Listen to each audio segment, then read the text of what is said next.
Hello there. So we are going to talk about the first of the major prophets, that is Isaiah, and read through several chapter headings just to give you an idea of what the chapters are about, so you kind of know. That's what we've been doing in Genesis and going to do all the way to Revelation and get through there. But Isaiah is one of the big major prophets, and it's a major prophet because of the material size. It has nothing to do with whether or not he's more important than Jeremiah or Malachi or Habakkuk, or Obadiah, which is just one chapter. Remember, there was no chapters, there's no verses when these were originally written. It was all just one giant scroll for you to read and study and understand.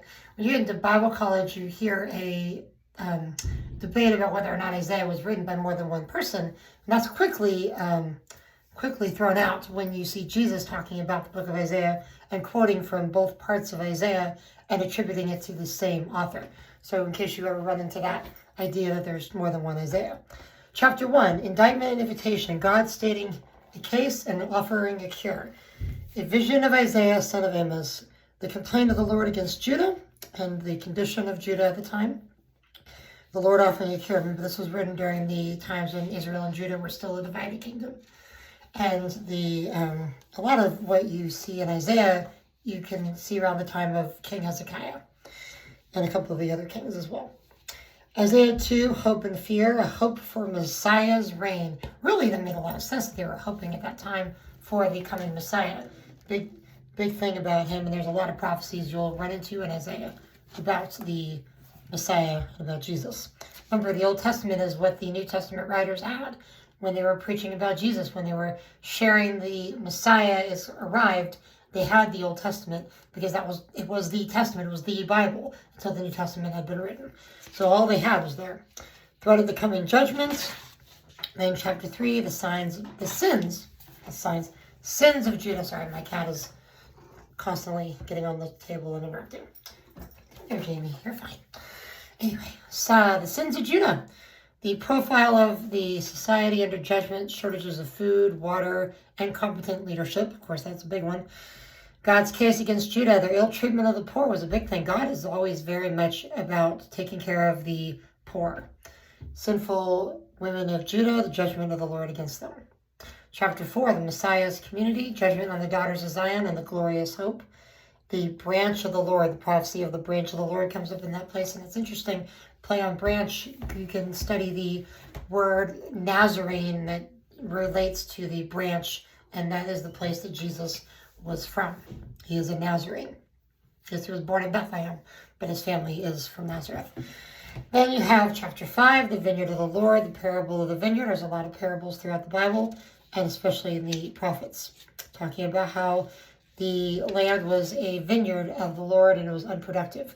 The people were not taking care of what God had given them, and their judgment was ripe. Chapter 6 is the throne room. Isaiah has a vision of the throne of God and the multitude of creatures and animals all around the throne and different things. Pretty amazing moment. And he sees what he sees and he says, I am undone. I am a man of unclean lips. There's nothing, why am I here? I can't survive in the presence of God. That's that kind of mindset we need to have when we look to God. We need to have that respect and awe for him. Okay, so he is called to be a prophet in that chapter. Chapter 7, Shear-Jashub and Emmanuel. The sign of Emmanuel, Ahaz will not ask for a sign, so the Lord tells him, I'm going to give you a sign. Emmanuel is the sign. Chapter 8, the sign of Maher-Shalal-Hash-Baz. The coming Assyrian invasion against Syria and Israel. Judah will be afflicted.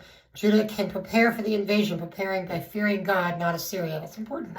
Don't be afraid of the enemies. Be afraid, fear God, but in the sense of awe and respect and realization. It's like when you're walking through, a field and there's lions, you're not going to just run up to them and pet them or mock them or throw stones at them. They're going to eat you if you do that.